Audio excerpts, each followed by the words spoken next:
Alan, how are you, man?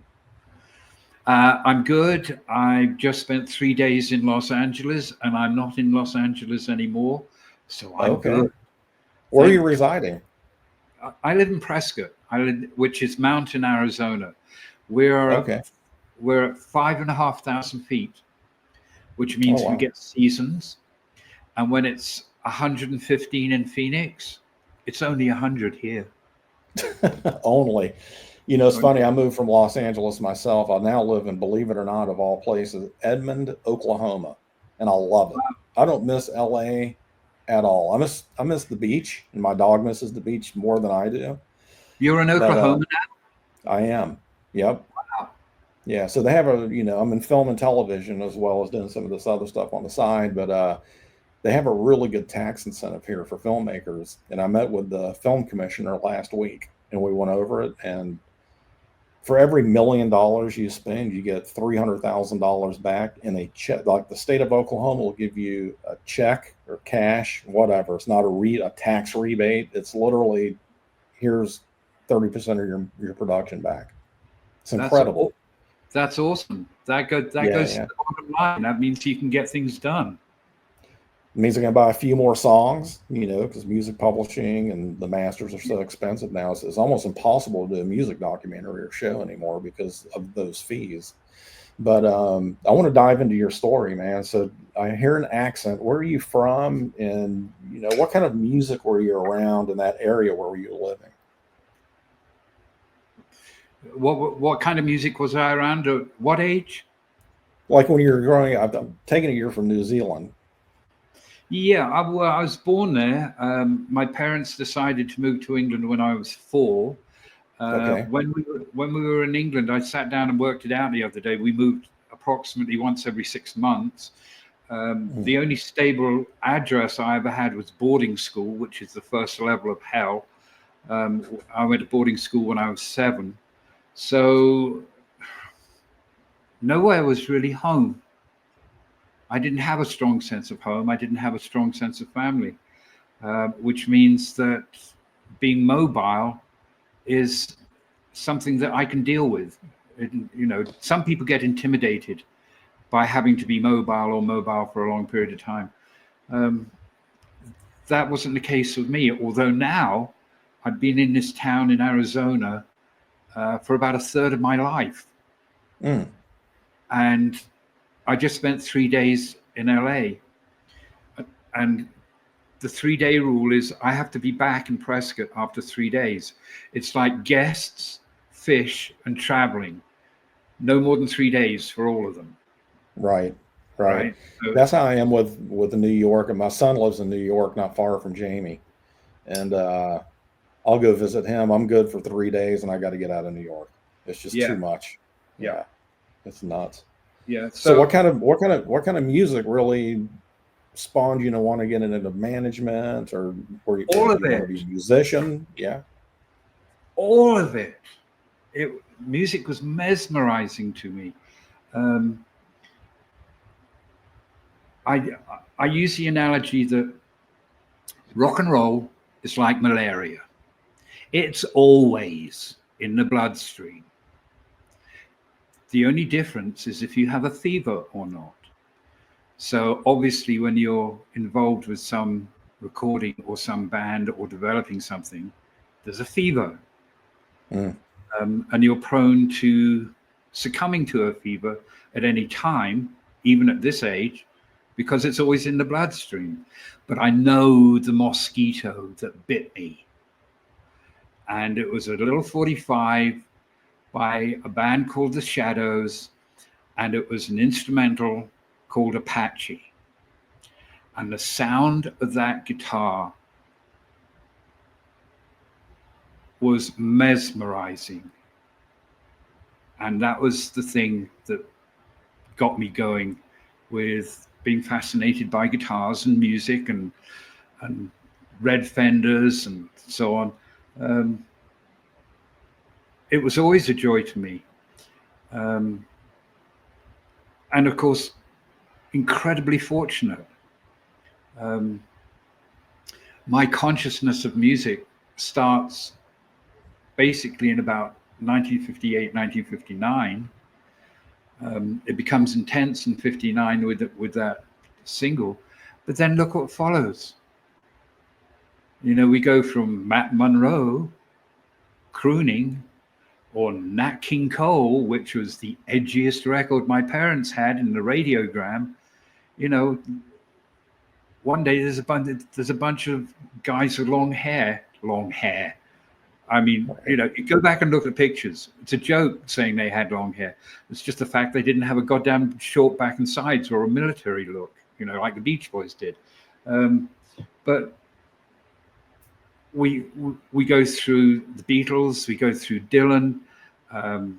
Dylan inspires Rubber Soul. Rubber Soul is when the Beatles changed from being entertainers to artists. And Jimi Hendrix appears out of nowhere, out of a fucking spaceship, and completely takes you somewhere else. And meantime, there are things like hash and LSD, and we're in a period of emotional and psychological expansion. You know, when I was a nipper, the idea of taking LSD and smoking was to increase the speed of our cognitive ability and the depth of our cognitive ability. We were going through the doors of perception.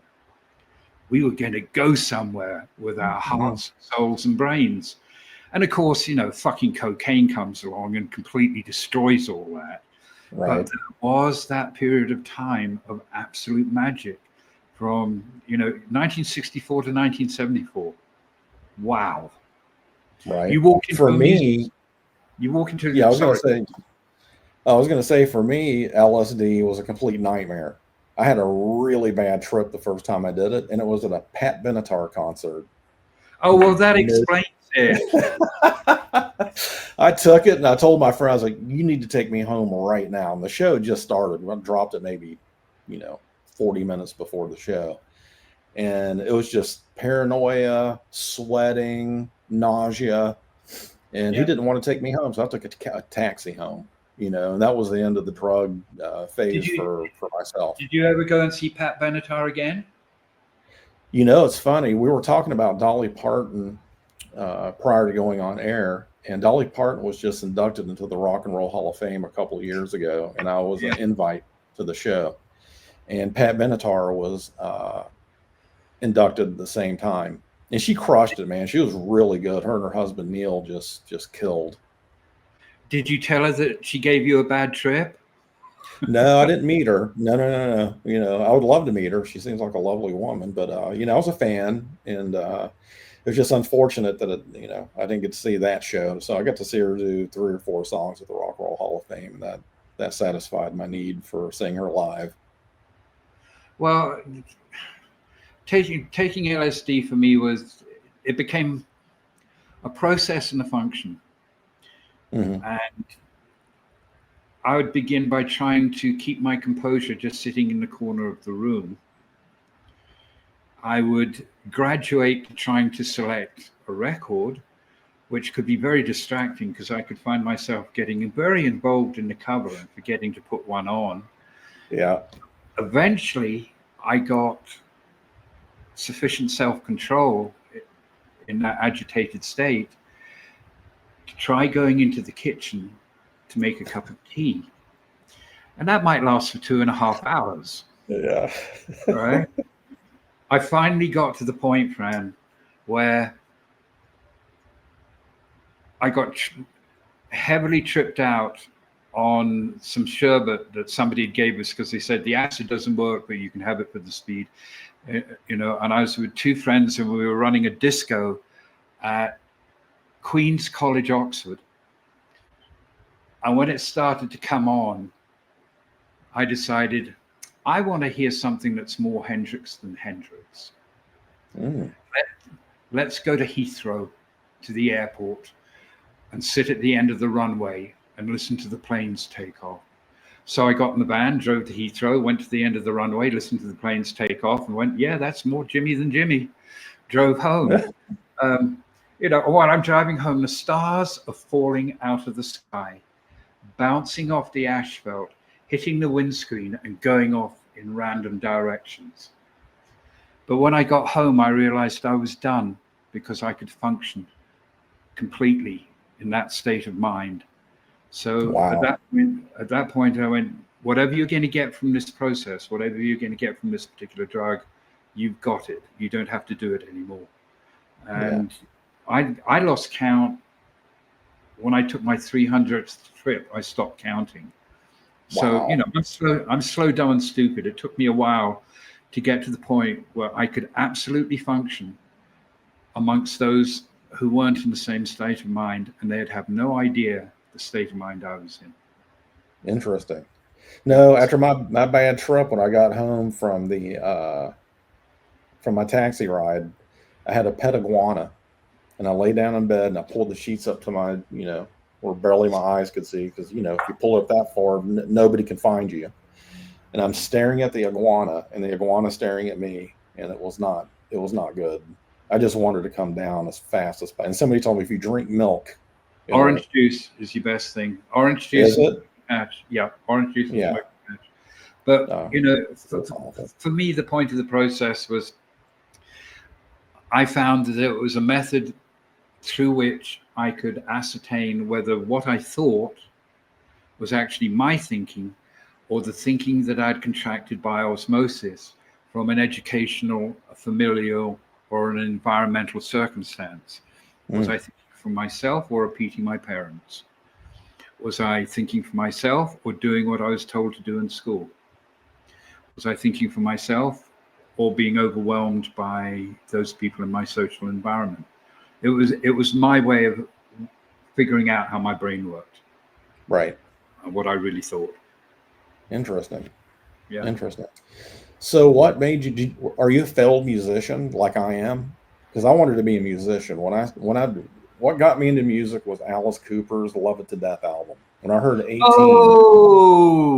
that was it. I'm like, I'm hooked. I'm hooked.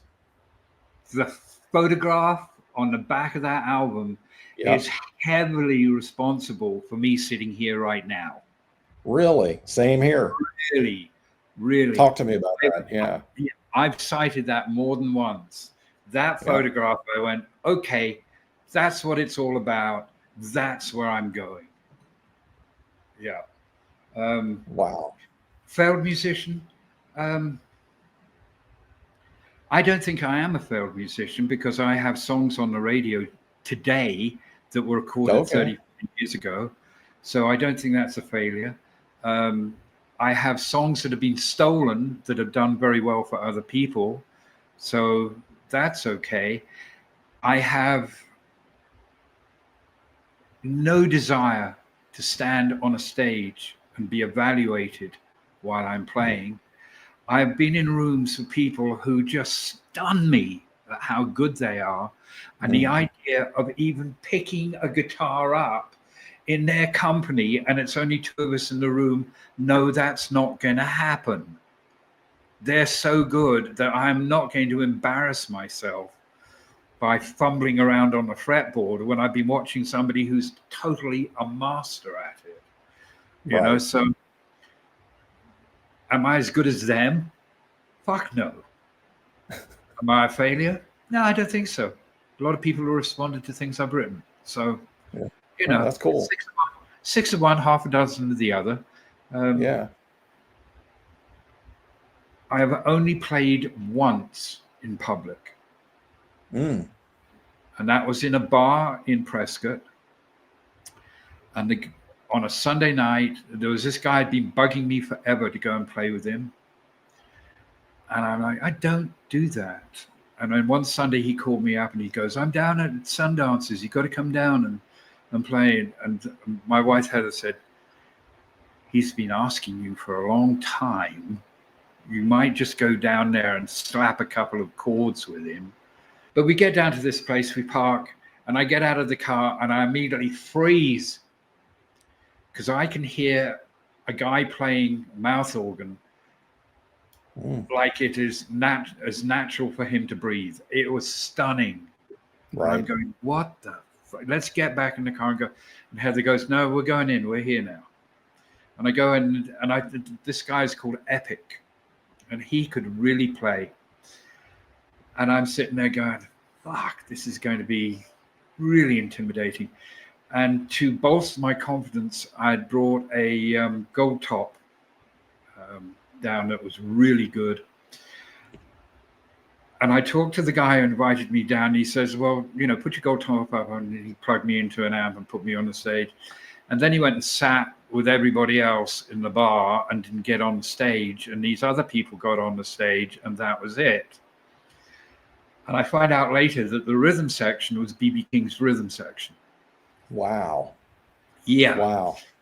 Yeah, with a couple of local yokel guitar players who disliked me so much that the third song that we played, the final song, was a composition of their own that was full of time changes and key changes.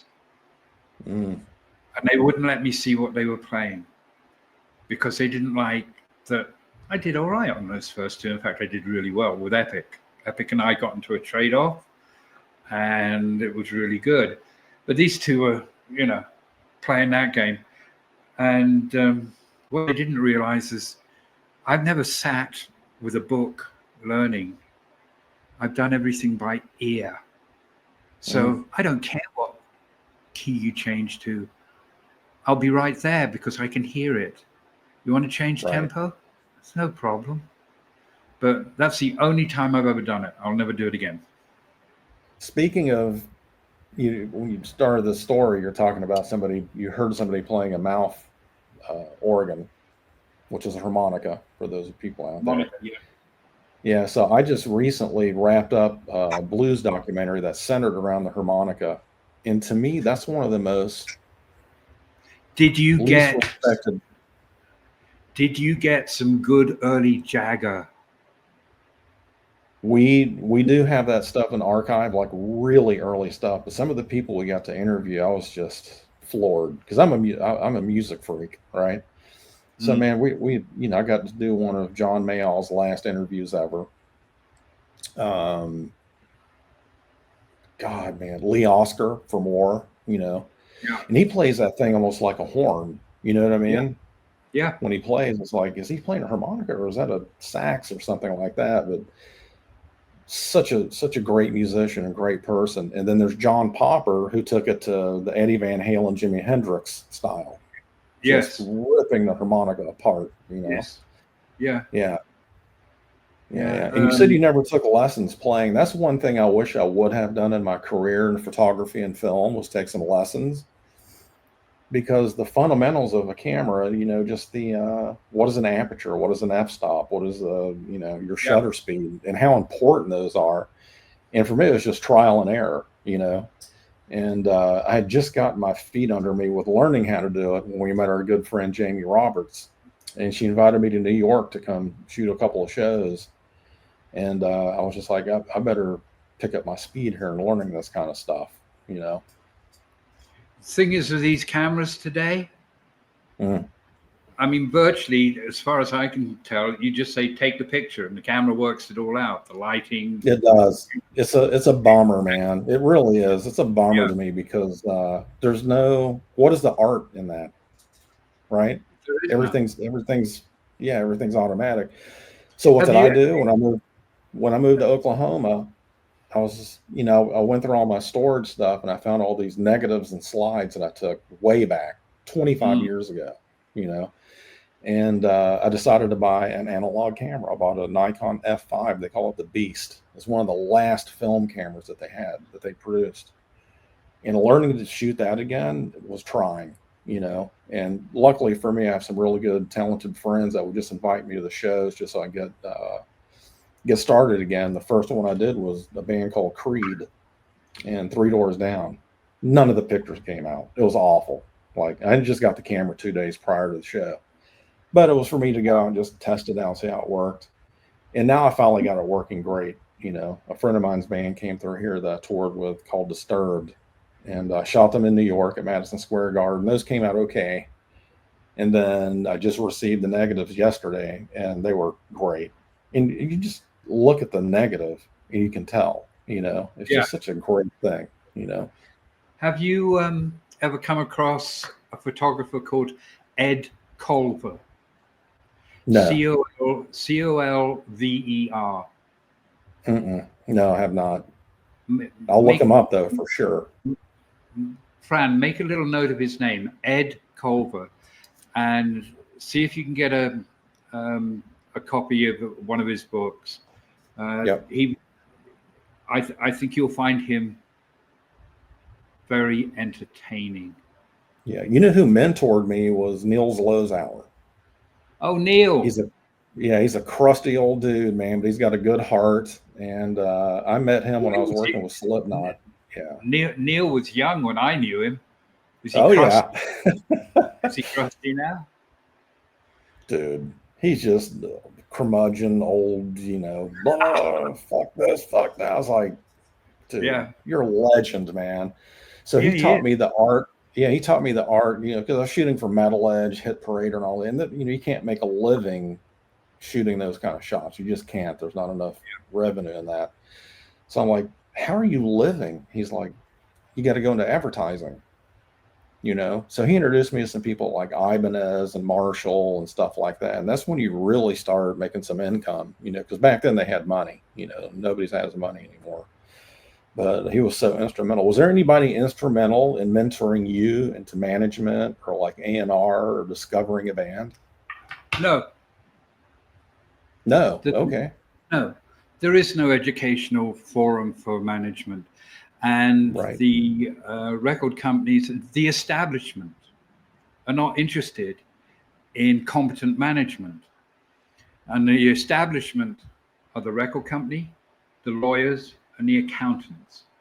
Management are a pain in the ass. And the more disposable and the more quickly they can be disposed of, the better establishment likes it.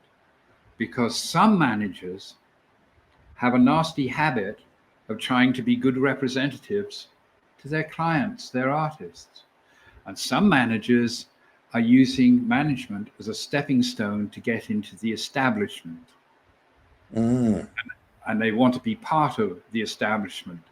And you have the guy who, God, I can't remember her name, Fiona Apple. Oh yeah. Her manager used management to run Capital, and then completely nosedived it into the dirt. And they paid him $15 million so as he could unfurl a golden parachute off the tower. And I'm sitting there and going, my band has never seen $15 million.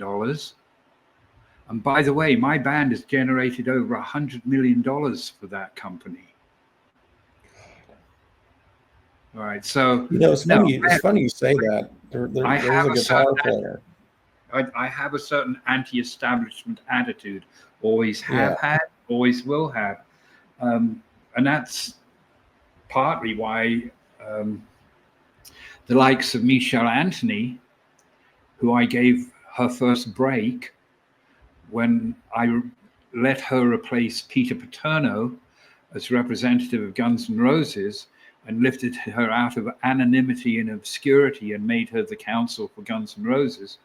And she's now number 2 at UMG and has no interest at all in returning a phone call or listening to anything. But then why should she listen to anything?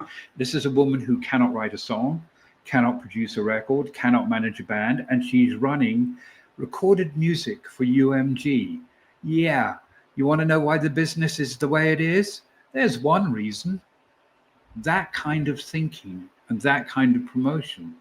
Her dad was a bit of a character. D. Anthony. Have you heard of D. Anthony? No. You know a guy called Peter Frampton?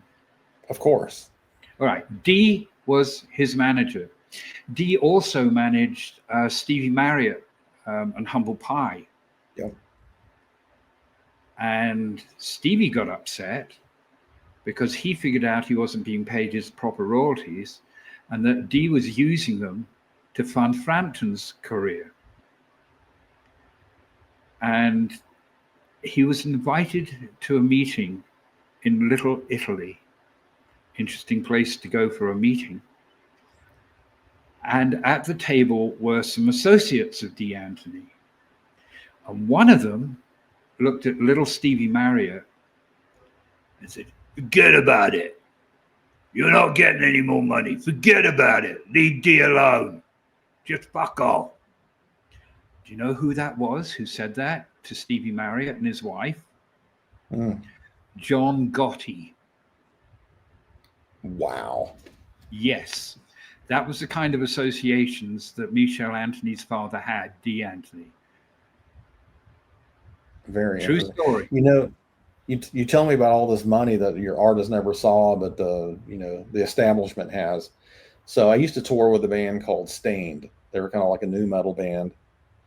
And the guitar player just did an article with somebody, an interview, where he claimed, and I was 8 years with this band, they've sold 35 million records. He is saying that he has never once received a royalty check. Explain to me some of that red tape that goes on there where the artist is just not seeing that money. Well, I would have to look at a specific circumstance to give you a rudimentary explanation of that particular non-payment. But, Hollywood has a tradition, and you'll know this because you're in the film world.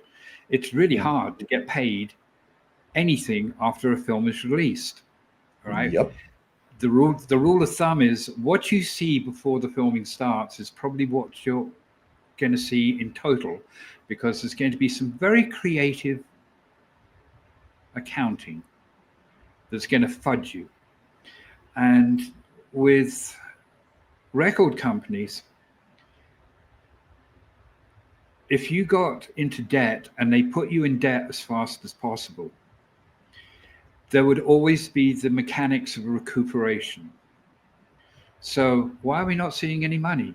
Well, you haven't recuperated your video costs. You haven't recuperated your tour support.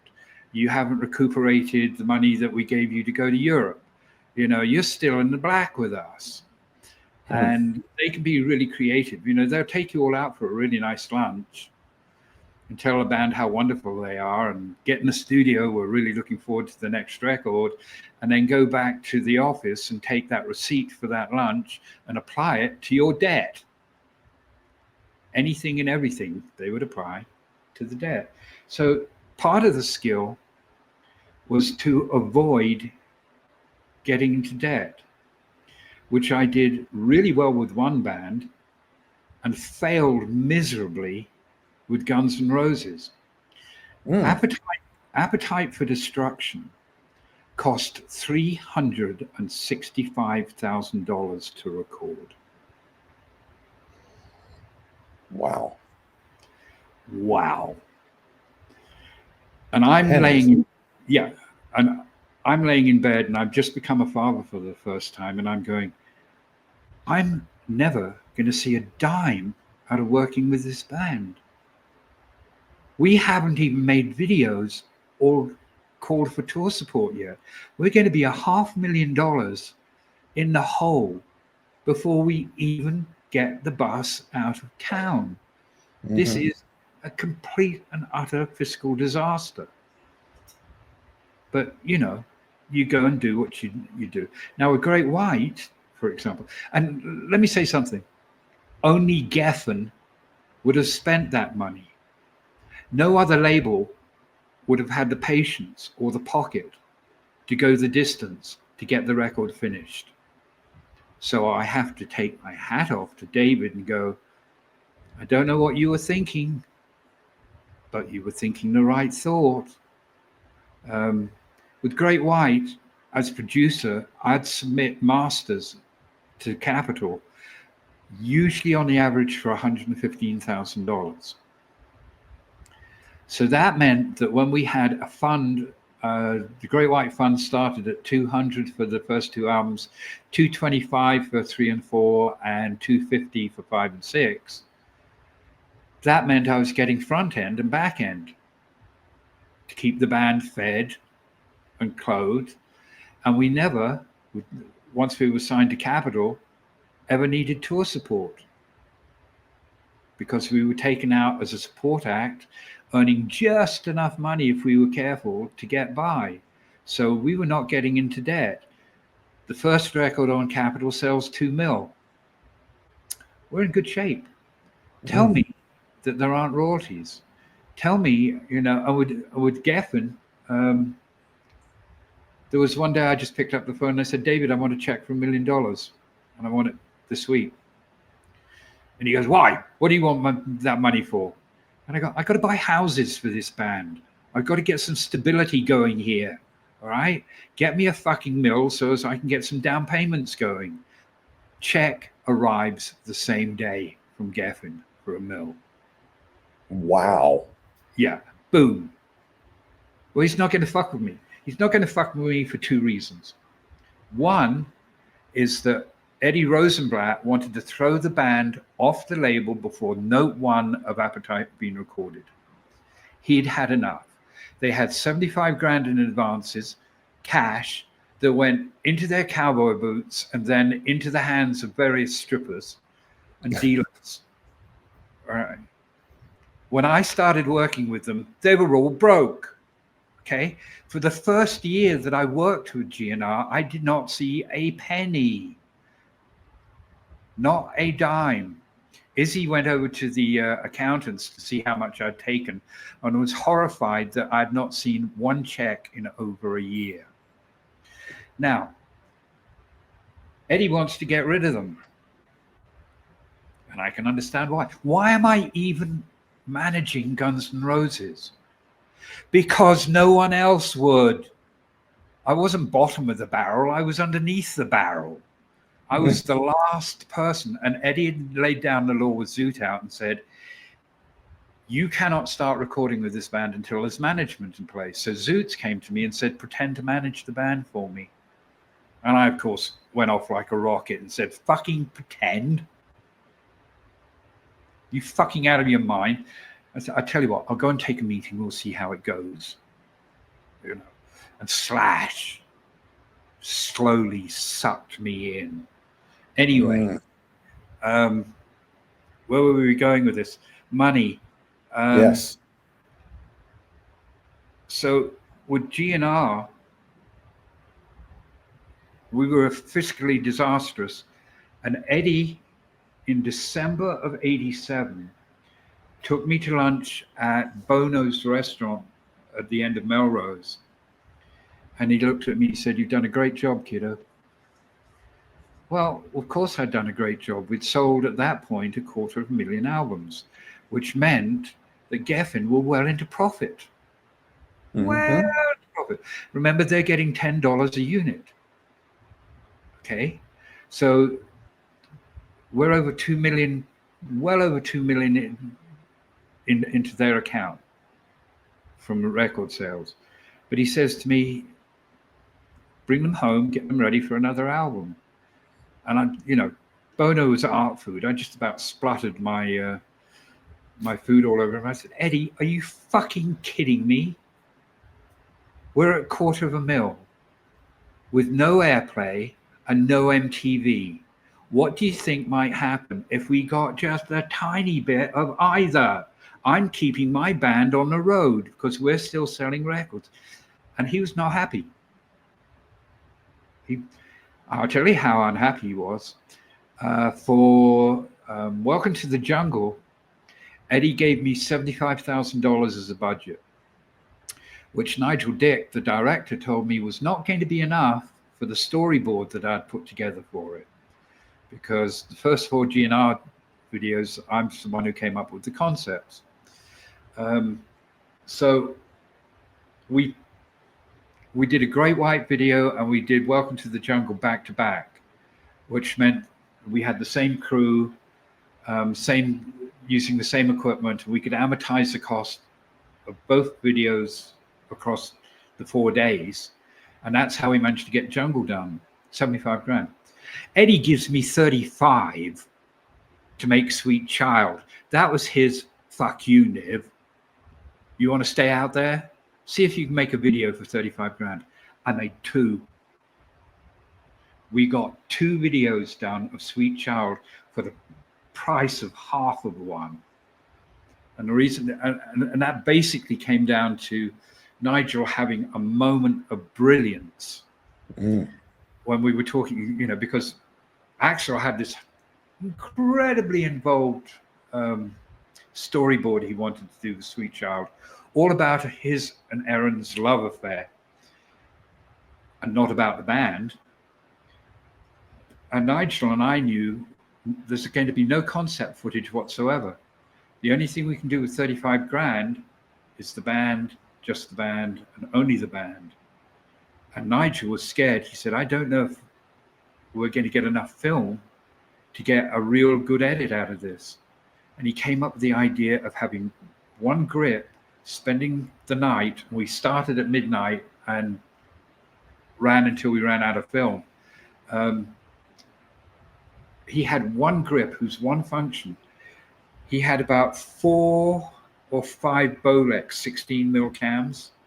And that grip kept those Bolexes full all night. And anybody on the shoot could pick up a Bolex and shoot what they thought looked good, so as we get enough B-roll, hopefully. So I'm sitting in the edit bay with Nigel, and I'm looking at all the B-roll and what he shot with his main camera. And I turn around to him and I go, you're not going to believe this, but I'm going to tell you what you are going to do. And Nigel says, what am I going to do? I said, you're going to do your first edit. Maximize the edit you want. And it was partially color, partially black and white. And then I said, you're going to do a second edit that's going to be pure black and white, except for the very last shot, which will be a color shot of Axel. And he looked at me and said, okay. And that's how we got 2 edits.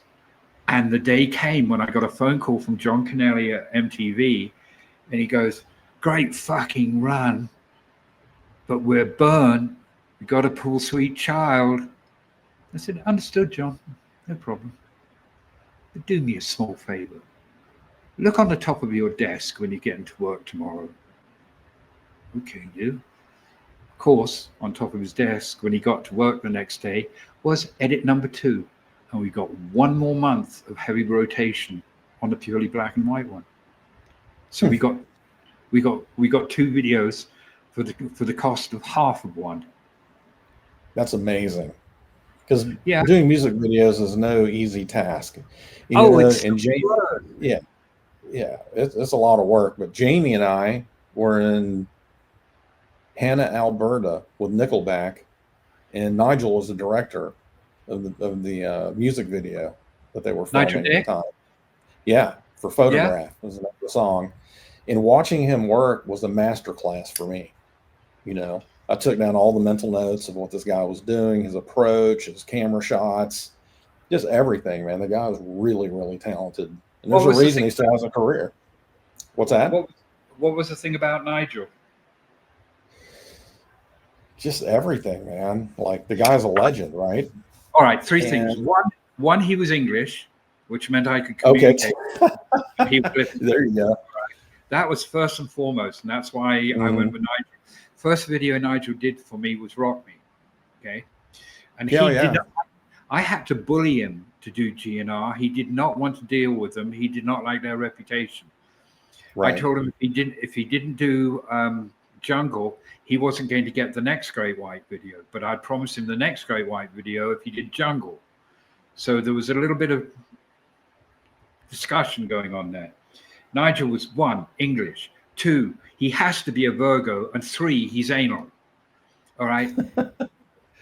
He will draw out a plan of the shoot that probably even says where he's going to store his pencils.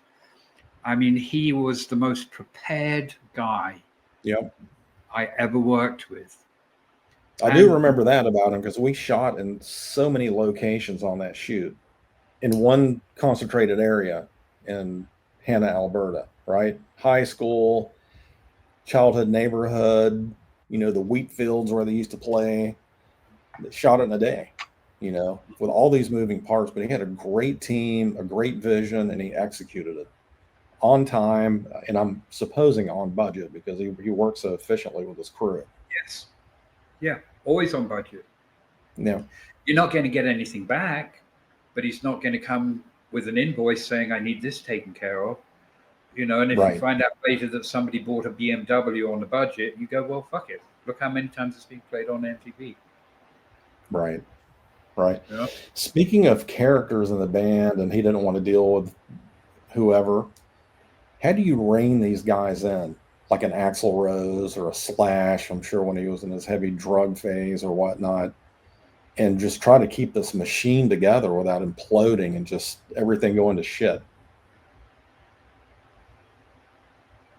I think first and foremost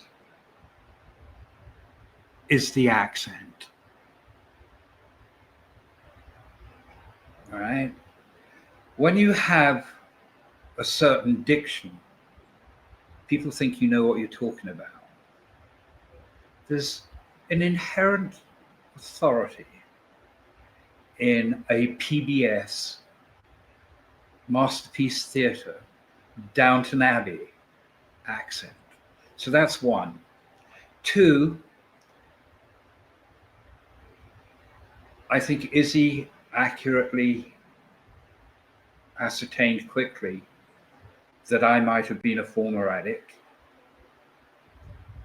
And I knew what that was all about. With Slash,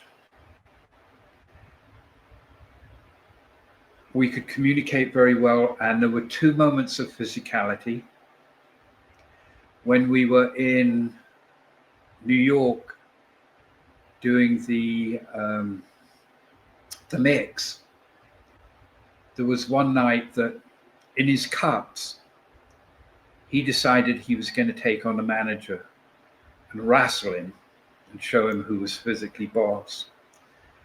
And when he woke up the next day, stuffed into the corner of his room with his head covered in rug burns, he realized that perhaps he'd picked the wrong fight. There was a moment during the shooting of Jungle where I had to take him out of sight and explain to him that now was not the time to be in the traffic with a fucking gallon jug of Jack Daniels harassing the evening traffic trying to get home. And I must have been able to make it clear to him because he turned around and just walked all the way home. I didn't see him for a couple of days. Were you a manager that also toured with the band, or did you just stay off the road? Did you tour with the band, or were you one of the managers that tried to stay off the road? And I would try. I had something happen that I think I'm allowed to claim is unique. And you need to think about the fact that in June of 1987, I worked out of a tiny cupboard at the bottom of my condominium. I had no receptionist. I had no assistant. I was on my own, okay? And I was dealing with two bands that were both a lot of, and Jack Russell, let me tell you, the standard question, oh, Nib, who's the worst in Guns N' Roses? And the response is always Jack fucking Russell. You think they're bad? You think they're bad? He is worse. So I was dealing with all that. I was also producing the debut record for Capitol. I had a lot on my plate. I had a lot of release prep to deal with. And I was on my own. Where were we going with this question again? Remind me. Did you usually tour with your artists, or did you stay back? Yeah. So I'm dealing with those responsibilities single-handedly, and at the same time, I needed to be on the road with both bands. Okay, I needed to, one of them I had to make sure were getting into the right groove. The other one were on a learning curve. They'd never been out on tour before. You had to wipe their asses and blow their noses and give them pointers as to what they're doing right and wrong on stage. And I swear to God, there was one day I passed myself at LAX, that I was going in one direction and I was going in the other direction simultaneously. If I wasn't on the road with one band, I was on the road with the other band. There was a day, an evening, that I was sitting in a tour bus going over some paperwork, and the door opened and I could hear some giggling girls. Oh, I've never been on a tour bus before. And in comes one of the band members of these girls with tiny little skirts on and disappears in the back. Okay. A week later, I'm at the same venue, different tour bus, sitting going over paperwork. And the door opens and I hear these giggling girls, and one of them says, oh, I've never been on a tour bus before. And she comes up the steps and sees me sitting there, and her face just drains. No. That's funny. Yeah. I'll tell you the reason I asked if you toured with the bands, because I remember Guns N' Roses opening for Motley Crue. I want to say it was the Theater of Pain tour on the Appetite. Right. And me being a photographer, I wasn't shooting then, but I noticed all the photographers in the photo pit shooting, and something happened. I don't know if one of them got too aggressive with a camera in the face of Axl, but he jumped off the stage and tried to beat the shit out of this guy, and he got dragged off. And then I remember vividly Slash doing an extended solo until he couldn't play anymore, and that was the end of the show. Do you recall this? Which city was Atlanta. Atlanta, Georgia, the Omni. Oh, no. I just got the phone call on that one. I was with the Atlanta that night. Yeah. And I got the phone call from Goldstein saying, oh, this happened, and actually tried to beat the photographer up. And I get, is he arrested? No. Okay. Is the bus running? Yes. Well, get to the next fucking gig. You know? Put it in the rearview mirror quickly. Yeah. Oh, my God. What other incidents, like, is there something that tops that? Like, oh my God, this is prison. This isn't just jail.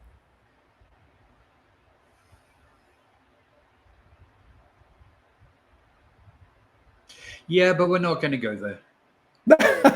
I'll tell you what, I was on my last tour I ever did. I'm not going to mention the band names. I don't want to throw them under the bus, so to say. But we were playing in Australia. It was the Soundwaves Festival tour. So 2 weeks in Australia, he's doing fly dates. And you played with the Angels? Oh my God. The singer of this band got, what's that? Were you playing with the Angels or the Brewster Brothers? No, I was just a photographer on this tour, videographer. Oh, okay. Yeah, so we're in Australia doing Soundwaves. The singer gets hammered, right? He's an alcoholic, unfortunately, or was. He's cleaned up now, thank goodness. But he assaulted a stewardess. She tried to get him to get back to the back of the plane where he belonged, and he was trying to sit in first class. And he licked her face and said, whatever you want, honey. And then he went up and took the telephone, the intercom, and started going nuts over the intercom and just scaring the shit out of everybody. So we landed and they arrested him immediately. Like the air marshals came on, locked him up. Didn't think we were going to make the next gig, but he did. But we were banned from Qantas Airlines because that's who we were flying on. What year was the band? this? 2014. All right. Yeah. So if you're talking about the singer, you're not talking about the real singer of the Angels, who was Doc Neeson, who died a while back. You're probably talking about a guy called Gleason, maybe. Who? I think his name is Gleason, the current singer. But Doc is really the singer for the Angels and did all the records that matter. Yeah, no, this was not the Angels. This was a whole nother band. Yeah, it was the Oh, last tour I ever did before I started doing Hired Gun. That tour broke my back from touring. I'd been touring since 2000, and I just had to find my way out of it. Was there ever a moment for you when you're managing these bands and it just got so fucking crazy that you couldn't take it anymore and you started thinking of another profession, maybe along the same fields in the music, but something totally different where you didn't have to tour or manage these people? Was there ever a moment like that for you? Like just total madness? uh, right at the end of my relationship with Great White, um, I will confess the final show was in Albuquerque, and I sat outside all night. I just was too exhausted to go in and look at a half-ass show, because the shows were pretty half-assed at that time. Um, but you've got to understand, especially with people like Russell and Slash and all of them, that if I was driving home, Fran, and I thought it had been a good day, do you know what I would know at that moment? There's a phone call you haven't returned yet. There was a disaster almost every single day. There was a problem every single day. I look back and I casually say that from September of 1986, my joy in being involved in rock and roll dissipated because I was enduring stress and anxiety constantly from that point on. And you do it because you have a strong emotional tie to most of the people you're working with. I never had a strong emotional tie with Axl because he was always fucking bitching and complaining at me. We're third day on our first national tour with the Cult. I drop my bags on the bed and there's a banging on the door, and I go open the door and there's Izzy looking frazzled.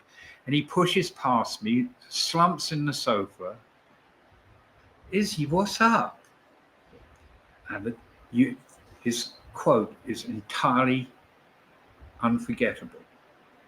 He looks at me and he says, Niv, that motherfucker makes us fucking miserable every fucking day. I will never forget those words as long as I live. Third day into their first national tour. So you extrapolate that over, 5-6 years. Yeah, it was pressure all the time. There was always something. Goldstein was supposed to be my janitor. If an ass needed wiping, Dougie, that's your job. I'm going to do my office work. You go deal with what needs to be. Axl's pushed a piano into the swimming pool. Guess what, Dougie? You're going to go and pull it out. That was it. There was always something. Right. Let me ask you this: with Guns or with Great White, was there ever a moment where you're teetering in between manager and therapist for the band? No, but you have to be able to have some sanity in the answers that you give them when they ask you questions. And when you're pointing something out to them that is not a good thing to introduce into the environment, you do it with clarity and succinctly. Okay. Your dad, basically. Mm-hmm. You are. In a couple of interviews, I've been told, well, Axl thought you were authoritarian. Fucking right, I was. I had to be. Think of where we started. You were about to be dropped from Geffen without getting a recording made. When I left, you'd sold out Wembley Stadium. I think I did my job. If you don't like the way I did it, or if it wasn't always to your whim, you're at Wembley fucking Stadium, dude. How about saying thank you? Did you ever get a thanks from those guys? Or from him? Not from him. From Slash, from Izzy gave me a fucking beautiful Harley Davidson as a divorce present. Oh, Yeah. that's He had 3 of them at his house. Uh, And he'd call me, and we'd split ways. And he called me and said, "Come up, let's go for a ride." And I went, "Yeah, I'd love to go for a ride and make sure that I'm good with this." And I get to his house, and there are 3 Harleys there, and he goes, "Pick one."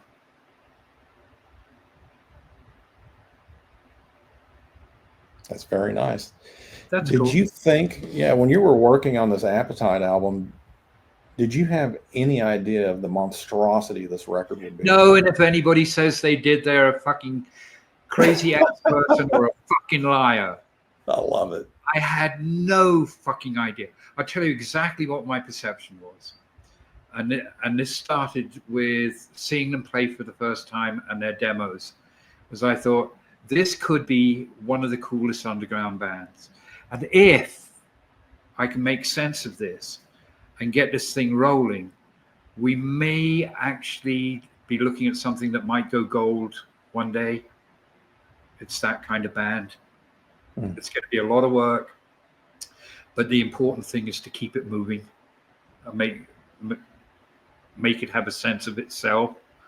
So my aspirations and my hopes were, if I can get them to gold, I'll have done well. With the White Ones, I had to have a broader look at what we were doing and how we were doing it. And platinum status was where I wanted to get them. I thought that was possible. I thought with Jack's voice, Kendall's playing, that it all came down to writing the right songs, and we got it right with Rock Me, for example. That was the right thing for them, and it worked, and it got them to platinum. But with Guns,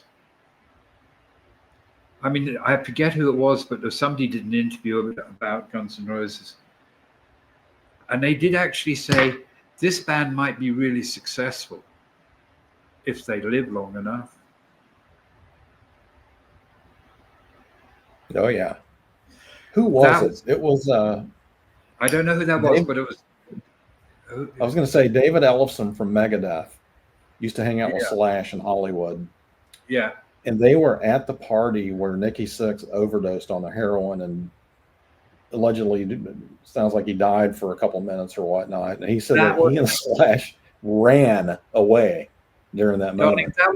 That was not a party. That was just them getting high. Just a hangout, yeah. That was just a hangout. And I got there just after the ambulance had left. Did a U-turn and went straight to see the Sinai. And I got to see the Sinai in time to see Nicky leave with 2 girls supporting him and putting him in a car. Of course. Yeah. Because I was, and I got the phone call from Adler. I'm at home watching the news on TV, and Adler's on the phone. He goes, "Nicky's dead." And I'm going, holy fuck. I swear to God that I was probably pulling up on Franklin Avenue before the phone hit the floor. I went up there at 1,000 miles an hour. Right. We're going to have to clean up a mess here. That's wild. And Slash disappeared. Oh yeah. No, I heard the whole story. Yeah, they ran like, let's get out of here before somebody gets busted. Didn't want it to be me. What can you talk about the conflict between Axl and Slash from your point of view? I think I can talk about the conflict between Axl and the world. Oh. Okay. And of course, it's a long time ago, and of course, I could be wrong. But my perception is really simple. It was always about control with Axl. That the reason he said he couldn't work with me anymore was because he couldn't control me. All right, that did not work for him. As I said before, I contracted with 5 individuals, collectively known as, not one. But with Axe, time and again, I mean, we were talking about the video for Sweet Child. Mm-hmm. Reading the book, it tells you the huge game I had to play to get done what needed to be done, and negotiating around Axel's wants, desires, and expectations. I will tell you this, at the end of the shoot, when he realized that his concept footage was not going to be done, he went off into the night screaming blue fucking murder. He was yelling and screaming and fuck this and fuck that, and off he went. Well, excuse me, how did that video do at MTV, Axe? And by the way, it only cost you 35 grand. You know, Axel's about control. I'll give you another thumbnail. Axel takes 50% of the earnings of Guns N' Roses today, which is the primary reason why Izzy is not involved. Because they won't. There was a period when Izzy was sort of half in and half out, that Axel tried to give him a contract that lessened his stature within the band and his earnings. And Izzy's like, fuck this, I'm not doing that. Axel is a control-headed freak, a greed-headed control freak. Let me get it out right. Greed-headed control freak. Right. It's about control. And since he takes half, I'd have to say he's a greed head. Take me to court. Prove that you're not. Right. So within the songwriting structure in Guns N' Roses, was it Izzy that brought a majority of the songs that are so famous, or was it Slash working in collaboration with him? How did that work out? For me, Izzy was the most significant and most important writer. When he pulled out of the project that became Velvet Revolver, that was a big invitation to me to go out the door in his wake. Right? If you don't have Izzy in there writing the songs, you got a problem. Losing Izzy was the dumbest, stupidest thing that Goldstein and Michel Anthony affected. And what happens after 1991 with Izzy gone? You get one lame album of punk covers, and covering punk songs is not exactly punk, and you get Axel's solo record. He's the only GNR person on Chinese. He's the only one that UMG were trying to bribe with $1 million check to finish the record. All right. If you have total control and you're the only one there, that makes it, by definition, a solo record. It's not a disparagement. And I think he did himself an incredible disservice. I think an awful lot of people, I know an awful lot of people, because I hear, were disappointed with that record under the name GNR. They expected more from GNR. Had it been a solo record by Axl Rose, I think it would have done better. I think people would have gone, you know, this is Axl. This is pretty cool. I'm into it. You know, let's look forward to a GNR record. But since 1991, that's all it's been. Nothing else. Where did we start this train off on? What was your question? Let me look. I think you just answered it. Yeah, it was something with the songwriting credits. Songwriting credits. All right. Well, yeah. the songwriting credits, that was an issue with Axl as well. Now, you ask, is there anywhere you can go and train to be a functional manager? And the answer is no, but if you are aware and you watch and you listen and you investigate, you can pick things up and apply them in your own circumstance. For example, Van Halen, all 4 guys were credited for any song. All right. You know, all 4 didn't write them, but it was one for all for one, and we're not going to have the band break up fighting over publishing income. We may fight over girlfriends and mothers and wives, but we're not going to fight over publishing. And I thought that was fucking genius. Right. So with Great White, everybody got a credit. I mean, not everybody got a credit. The system I had was whoever wrote the song got the credit, but the income was shared equally amongst everybody involved. Now, if you were a non-songwriting person and you left the band, that privilege ended. But as long as you were in the band, you shared in the publishing. So with GNR, my thing was, all 5 of you put your names on it. And Axel got upset about that. So we ended up with 25% for Axel, because he's Axel, and 15% for Steven Adler, because he's just the drummer. Right. And the other 3 got 20%. All right. So when Stevie left, Axel was bent out of shape, thinking he'd left with some of his publishing money. Yeah, well, good luck, dude. I mean, you haven't had, Stevie's not the best drummer in the world, but Axel, you've not been able to hire a drummer who can swing in 30 years. You certainly haven't had a drummer in 30 years that had the enthusiasm that Steven had, that gives those tracks that feel from the kid, because he loved playing. I mean, watch the video of him while you're listening. He is he's so thrilled to be up there. He still is. I saw him not long ago with his rendition of Appetite for Destruction band at the Whiskey A Go Go. Man, he's up there smiling, twirling sticks, having a blast. It actually sounded great, Yeah. Well, they've not.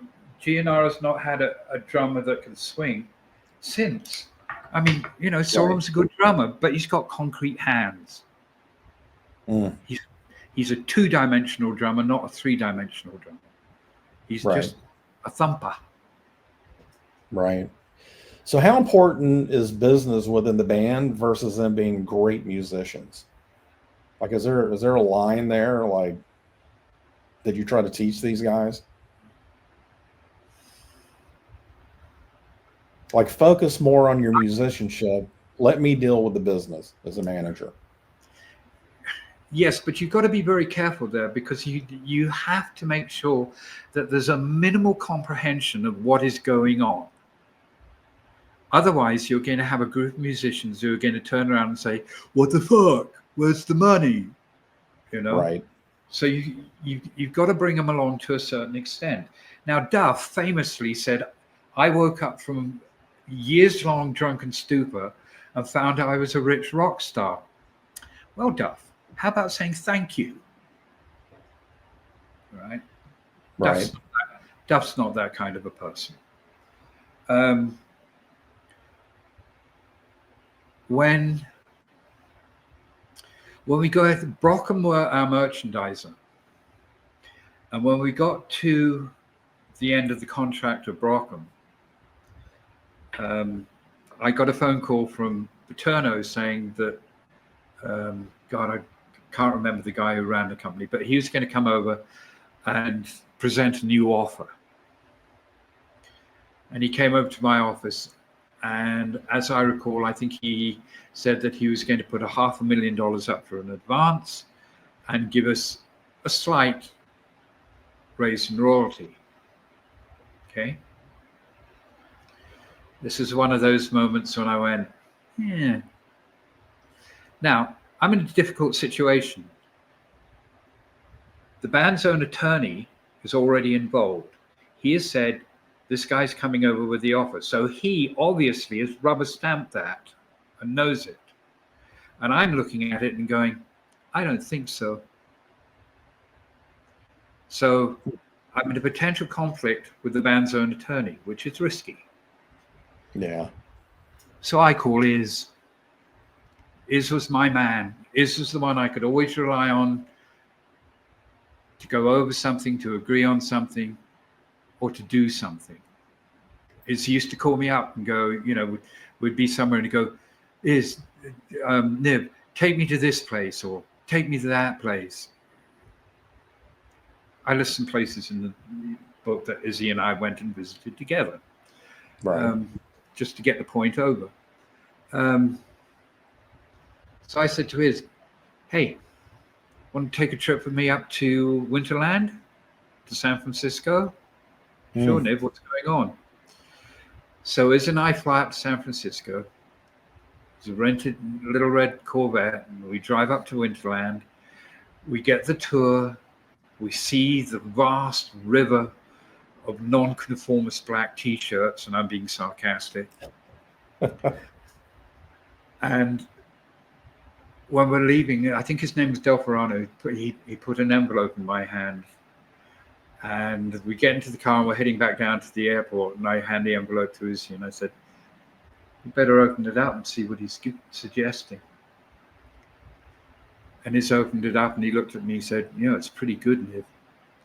He said he's going to give us an advance of $2.5 million and a much bigger royalty rate. And I looked at Iz and I said, oh, this is a worthwhile trip, wasn't it? End of the day, Brockham had been there first when we were nothing. And their advances helped. So we let Brockham match the offer. But Brockham wanted to put a twist in it. They said, we'll give you $1.5 million, but $1 million goes into an escrow account. And when a certain amount has been earned at retail, or you guys actually put some shows up for sale as a tour, then that will be released from the escrow account. And of course, you know what an escrow account is. Mm-hmm. You know, it's houses all the time. If you honor the contract, it goes one way. If you don't honor the contract, it goes the other way. And I was like, fuck it. Put it in an escrow account. It's going to be earning interest and they won't be spending it. That doesn't sound stupid to me. No. So that $1 million, and you ask about people understanding the business, Izzy had been with me on the trip. I talked to Izzy about the contract. When Izzy got into the depths of his cocaine paranoia, the $1 million in escrow became Izzy's missing $1 million. There's $1 million missing, dude, that should be in our accounts. Where is it? You know, and eventually I got to sit down with him again. Out of his apartment had tinfoil on the windows so that nobody could send gamma rays in to see what he was doing. I mean, his level of paranoia at that moment was ridiculous. It was, and he was half-eaten pies, half-read accounts, and half-snorted grams of coke everywhere. But eventually I got him out of there and managed to sit him down and go, Izzy, the $1 million is in escrow. We do this, it's released to us. We do that, it's released to us. But, you know, when you're dealing with somebody who's that fucked up at that time, they kind of missed the point. And what's more, it was Izzy I called and said, come with me to Winterland. Who knew what the whole thing was. But he got into a paranoid state because he couldn't find the escrow account with $1 million in it. Unbelievable. What's the hardest part about telling a band the word no? Getting enough breath in your lungs to be able to propel it out with conviction. What You're can you share one of those moments? Me. Yeah. There are moments, Fran, when I can adopt a state of mind. Right. And get a point made. Yeah. That's funny. Well, how do you protect artists from themselves? Like just making disastrous moves. Like that's a bad idea, Axel. Don't do that.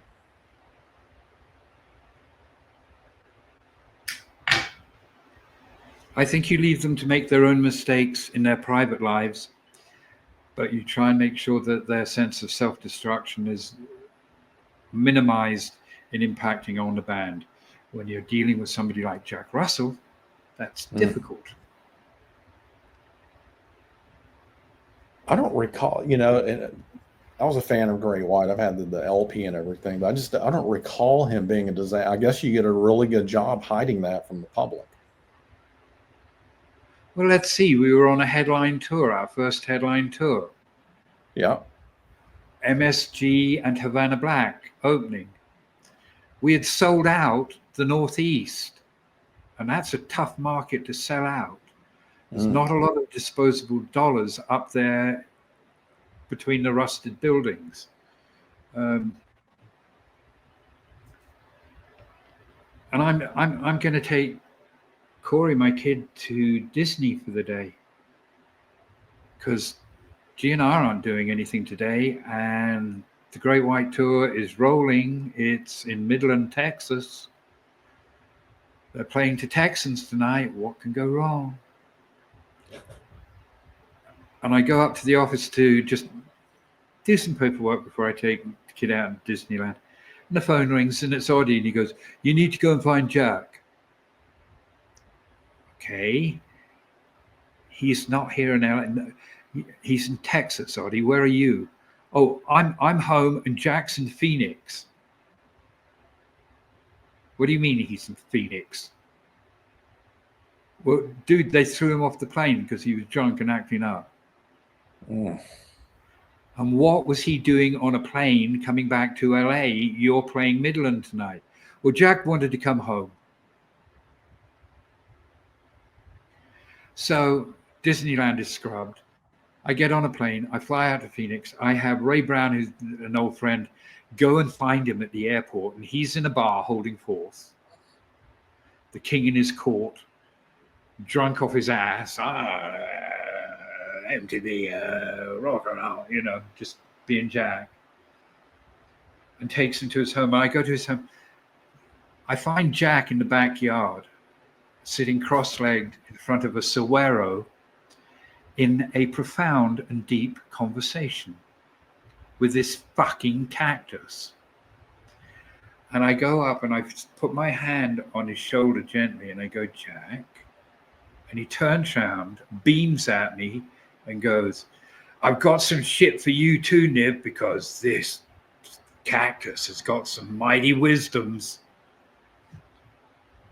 That was the end of the tour. I had to take him home and get him clean, because if I didn't, he was probably going to come home in a pine box. And that was my bar. I keep everybody alive. If I lose a tour, I lose a tour. I'm not losing a singer. Right. And I had to take him home and get him cleaned up. So our first Great White headline tour goes into the crapper. The promoters weren't very trusting after that. Oh, I can imagine. Were there any moments that made you fear for your own safety working with any of these artists? There was one night coming from a camera shoot, and it might have been with Lowe's, and I was driving down La Cienega, and I don't know why, just something just said, "Just watch this." There was a car that was coming from right where the Beverly Center is, was coming towards La Cienega, and for some reason it caught my attention. And as I was coming down La Cienega, it turned and came down on the lane next to me. And for some reason, I hit my brakes as he drew level. And as he drew level, I saw that he had a pistol out of his window, ready to fire off a round. I did a hard left, a hard right, hard left, and I just disappeared.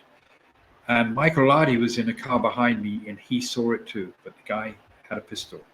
He was going to take a pot shot at me. I sometimes wondered if it was someone my ex-wife knew. Yeah. Yeah. But for a moment Here's there, yeah, that's scary. Here's one I wrote down. Is like, how much of your job was babysitting versus business strategy?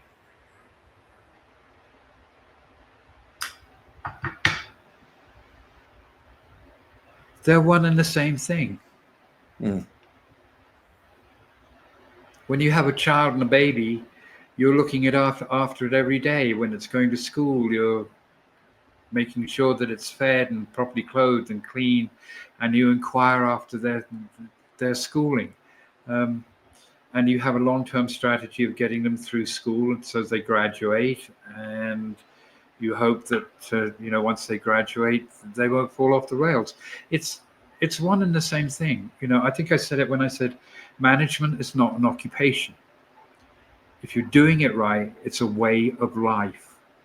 That phone can ring at any time, and I'll guarantee you something else. If the phone rings at 3 o'clock in the morning, it's not someone with an offer for a tour, and it's probably not to inform you that you're number 3 on Billboard. That phone goes at that time in the morning. It's, I hope we've got enough cash on hand for bail, or worse. Mm-hmm. And that's what happens. It's that kind of an environment, and you're dealing with,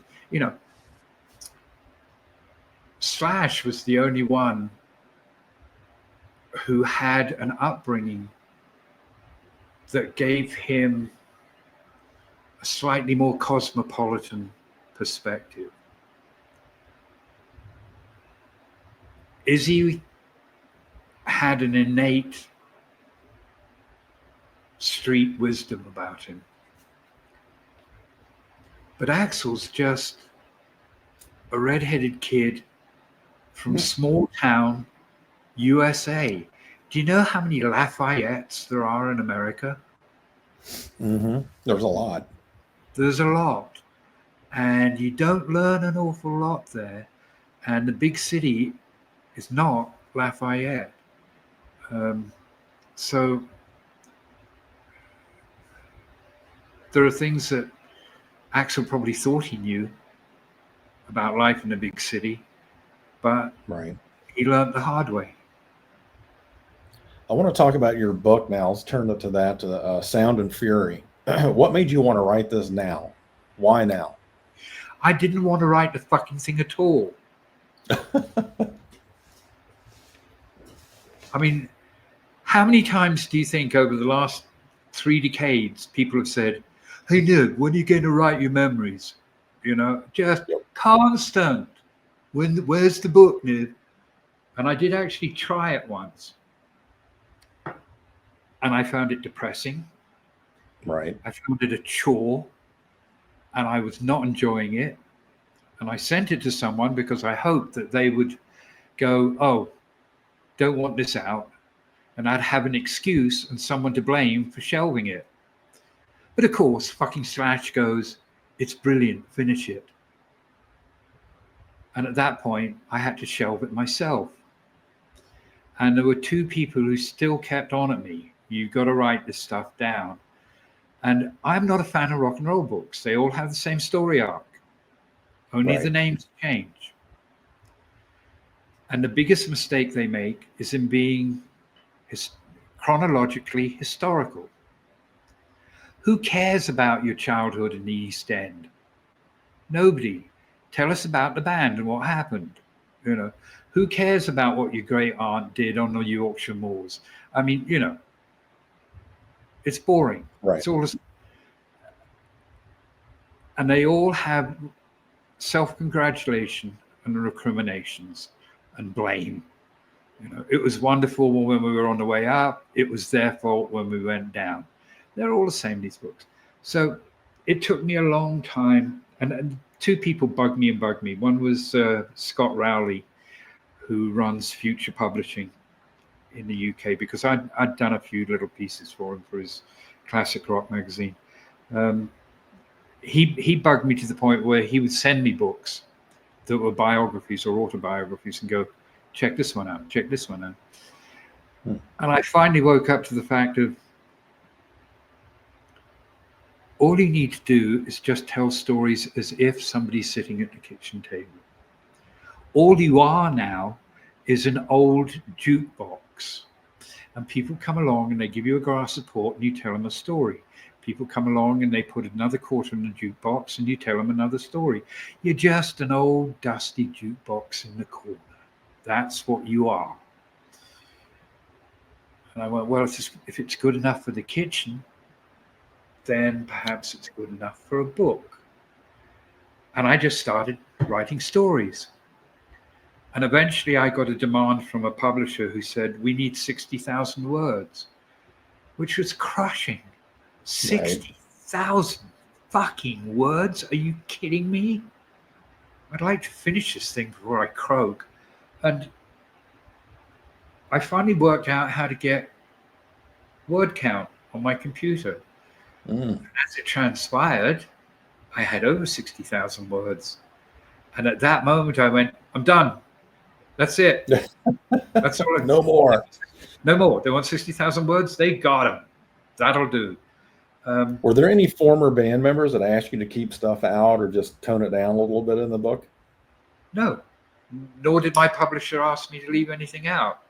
I got one comment from Mick Wall, who's probably the only rock book writer I can read. He wrote Last of the Giants about GNR, and he sent me an email saying, welcome to the author club. And I went back and I said, you're top of your game, you're an author. I'm just an enthusiastic amateur. And he said, you don't get off that easily. You're in print. Welcome to the club. And by the way, it's a curse. Yeah. And I sat there for a moment and I thought, okay, what do you mean by that? And then the obvious occurred to me. The curse is that you're obliged to tell the truth. And there are going to be some people who won't want to hear it. That's the curse of being an author. That you have to be truthful and damn the torpedoes. Right. Right. Yeah. I know nowadays, at least for the past decade or so, statements of confidentiality are a big thing, and NDAs. Were you saved from all that to where you could just tell whatever you wanted to tell? Diddy World arrived after I was gone. So, people worrying about being filmed or saying what's going on was not an issue. I mean, the hedonism of the 80s looks like nursery school now. Oh my God, where Hollywood has gone and who took it there? Am I surprised Clive Davis is being named? No. Have I put him in my book? No. Did I once have a meeting with him? Yes. How long did it last? About 3 minutes. We looked at each other and absolutely knew that we were not for each other. I hated him on site and he hated me on site. Literally, it was about a 2-3 minute interview. Gone. He was obviously looking for somebody to do rock and roll for him because, Clive had no idea about rock and roll. He was schmaltz. Right. That was his thing. Barry Manilow, etc. That was his speed. But Barry Manilow, Whitney Houston. Yeah. I interviewed him for a film of mine that I did on Ray Parker Jr., who's famous from Ghostbusters. And he was something else, man. He loved to name drop some of those big artists that he helped develop or discover or whatnot. Yeah. Interesting guy. No NDAs. And I mean, what the hell? It happened. Yeah. I mean, there was one day I was visiting with, I think I was visiting with Slash, and we went and picked up Duff because they were good. They were participating in a Jimmy Kimmel show with some rappers or something. And we were going over some memories in the car, and I recounted something, and they both turned around and they went, "That happened, Niv?" And I said, "Yes, fuckers, and you were there. You were just drunk." they couldn't remember it. Unbelievable. So I'm going to rest my case on that as well. Right. So is this book for you like closure, therapy, or storytelling? I've been hounded for a long time. I feel bad about saying this because it sounds, the way it sounds. But where I got cornered was when Scott Rowley sent me an email one day. And this is a guy who deals with writers every day. And he said, I wish I could write like you. Mm. And to get that from him was a hammer blow. And that's when I felt obliged, and that it would be really graceless not to respond to that kind of a statement and that kind of support. And that was the thing that tipped me over the edge and said, okay, I've got to figure out a way to get this done. It's not closure. I kind of hope it'll sell well enough to put some money in the bank for the wife and her kids. That all helps. There's always a mortgage to be paid somewhere. And it's a relief to have it off my back. That now when somebody says, when are you going to write the book? I can go online, fucker, and spend $20 and buy it. It's there. Yeah. And it's great, man. I want to wrap up by saying that the book is fabulous. I read it, over you read it? Oh yeah. Yeah. Jamie got the original copy. I enjoyed the hell out of it. Yeah, it was great. Awesome. Thank you. Very, very, very entertaining. So I implore everybody to go get this thing and just thank you.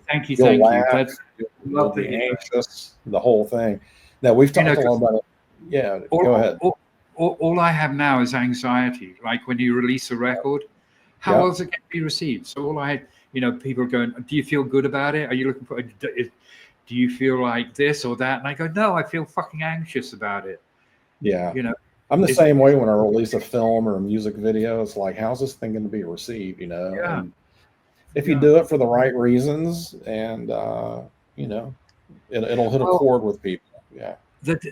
I tried to avoid the typical book, and the other thing I was conscious of, and this was actually conscious thinking, was I thought you've got to write this for the curious, not the fan. Mm-hmm. Right. Fans may come to it anyway. If this is going to have any entertainment value, it's got to entertain the merely curious. So I tried to write it for the curious.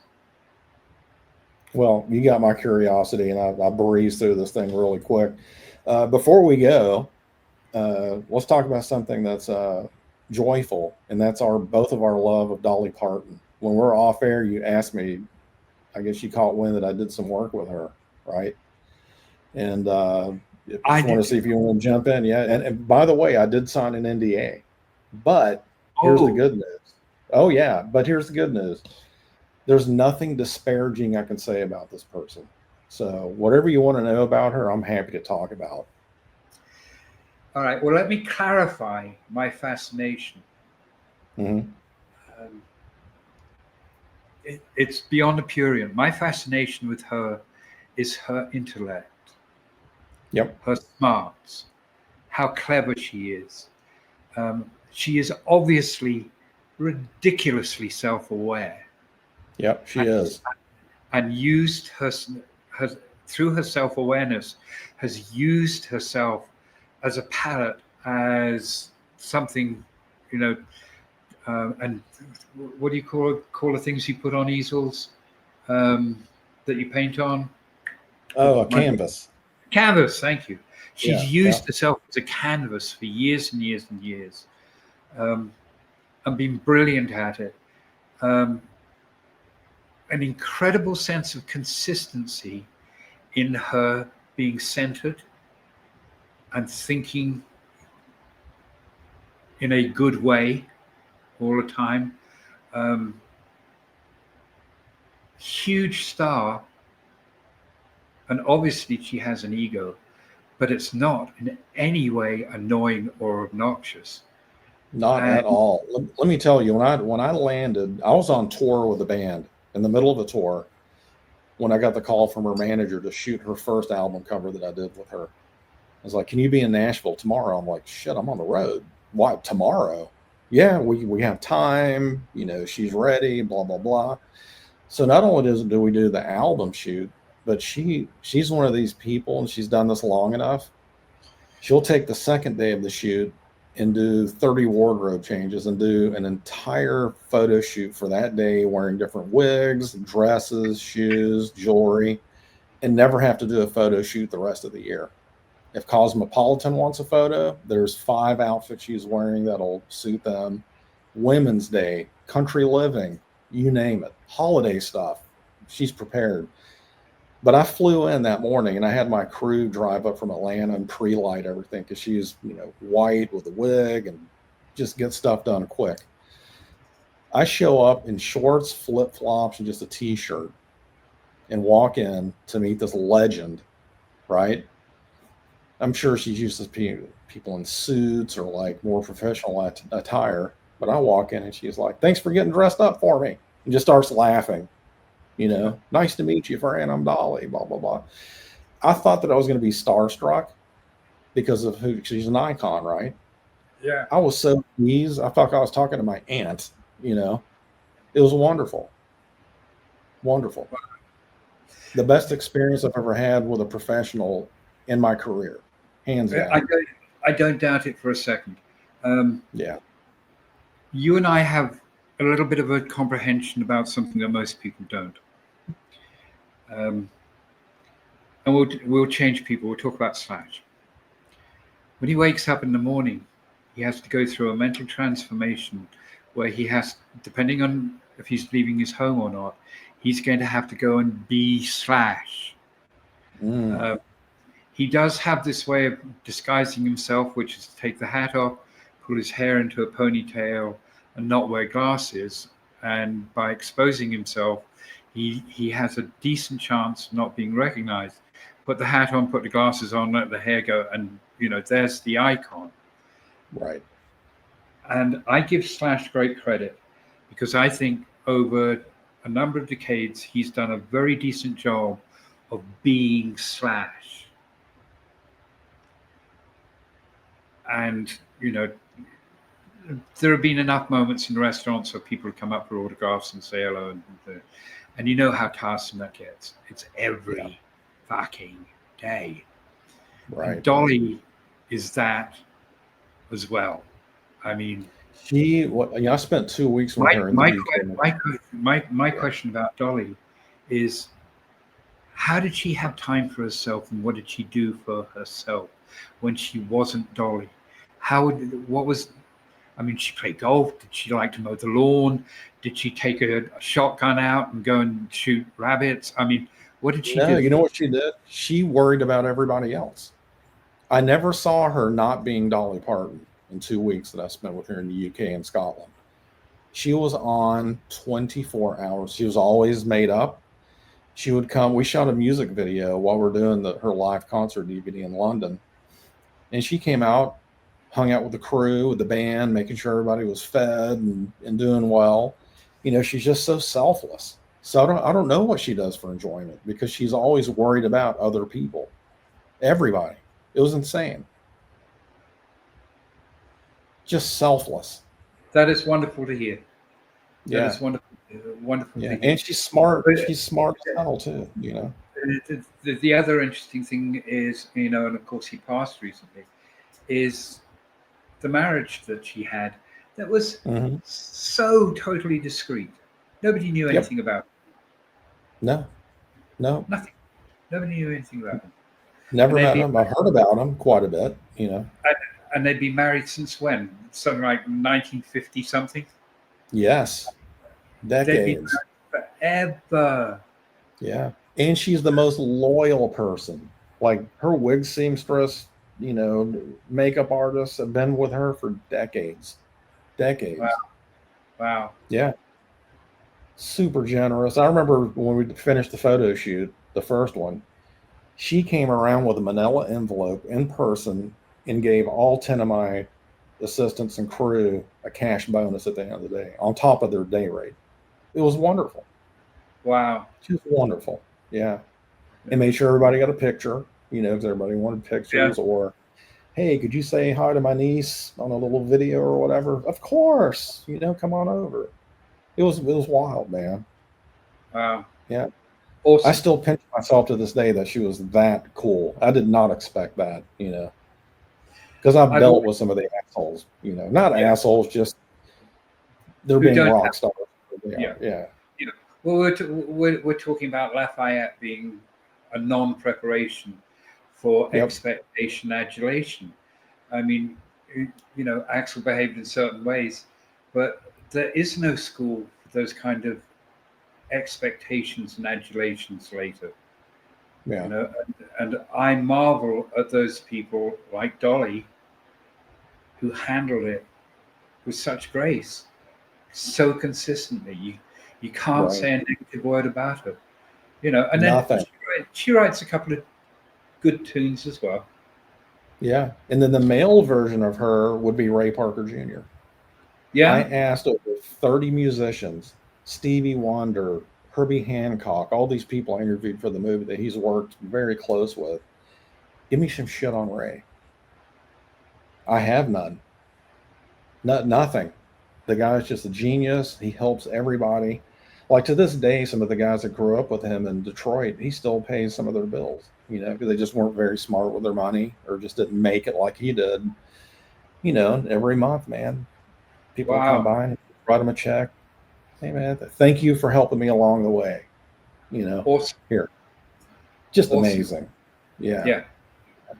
Anyway, Fran, yeah, James.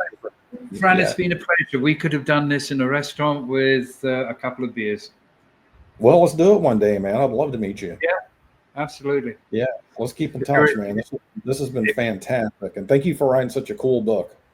Well, I'm glad you enjoyed it. I mean, obviously, I'm full of apprehension about whether people are going to like it or not. It's my baby now. It's the baby I have to worry about for the next few weeks or something, So I just hope people enjoy it. I hope that you found enough humor in there. Oh, I did. Yeah. And I hope now I see your British humor coming out. So yeah. Okay, I get it. It was fantastic, man. There's definitely a little bit of humor in there, and hope and obviously you asked if I felt there's a reason why I chose the title I did, which I'm sure you understood, because the first thing you read in there is Macbeth. Mm-hmm. All right. Greed, lust for power, rotten wives, screeching witches. There's a reason why I chose Macbeth. But then I let everybody off the hook by saying, rock and roll is God's occupation for the unemployable. Yeah. Beautiful. Alan, thank you so much, man, for all this time. Oh, been a pleasure. And if you ever get to the right side of the Mississippi, look us up and we'll go have a dinner. Let's do it, buddy. Good talking. All right. Thank you.